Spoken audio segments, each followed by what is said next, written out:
আসসালামু আলাইকুম দেশবাসী, আমি ভালো আছি। মানুষ কিন্তু আমি লাগিয়েছি মানুষত্বর ফাঁসি। ফিলিস্তিনে মরছে হাজার হাজার শিশু, তাদেরকে নিয়ে আমি বলতে চাই কিছু। চারিদিকের বাতাসে মৃত্যুর ঘ্রাণ, কেমনে শুয়ে থাকে ঘরে, নাই কি একটু জ্ঞান? বয়কট ইসরায়েল, ফিরি ফিরি ফিলিস্তান, ওইটা দেশ নয়, হয়ে গিয়েছে কবরস্থান। কাপড়ের অভাব কেমনে দিবে কাফন, বাবা হয়ে সন্তানকে দিচ্ছে এখন দাফন।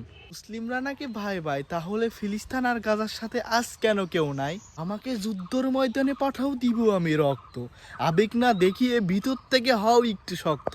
তাদের আত্মনাদ দেখে কেঁপে ওঠে কলিজা ফ্যাপসা, তাদের দুহাই দিয়ে বাঙালিরা করছে এখন ব্যবসা। উদাত্ত শিশু মুখে নাই খাবার, তাদের জন্য কিছু করুন বলছি আমি আবার। তাদের দুহাই দিয়ে বিকাশ নাম্বার দিয়ে তাদের টাকা খায়েন না গো মেরে, না হলে কেয়ামতের ময়দানে আপনার কাছে ফেরাউন নমরুদও যাবে হেরে। মুসলিমদের প্রতি এত অন্যায় অবিচার কেন করছেন না প্রতিবাদ? একবার ভেবে দেখেছেন মৃত্যুর পরে কি দিবেন জবাব?